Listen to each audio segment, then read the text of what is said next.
हिते अवांखे आगाह कयूं नगर पार्कर जी अदालत पारां कारूंझर जबल जी कटाई बंदि करण वारे हुकुम खां पोइ वधीक हिक ॿी कंपनी खे बि नोटिस जारी करे छॾिया आहिनि। अदालत deputy director minerals and mines Mohammad Siddique Mangrio जे बयान खां पोइ काज़ी अब्दुल कुदूस राजड़ कंपनी खे नोटिस जारी कया आहिनि।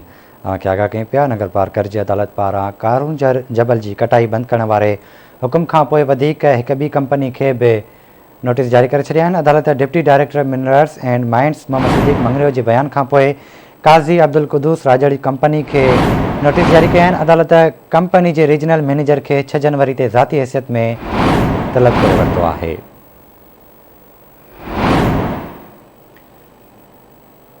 नगर पार्कर जी अदालत पारां कारूंझर जबल जी कटाई बंदि करण वारे हुकुम खां पोइ वधीक हिक ॿी कंपनी खे बि नोटिस जारी कया विया आहिनि। अदालत deputy director minerals and mines Mohammad Siddique Mangrio जे बयान खां पोइ काज़ी अब्दुल कुदूस राजड़ कंपनी खे नोटिस जारी कया आहिनि। अदालत कंपनी जे रीजनल मैनेजर खे 6 जनवरी ते ज़ाती हैसियत में पेश थियण जो हुकुम ॾेई छॾियो आहे।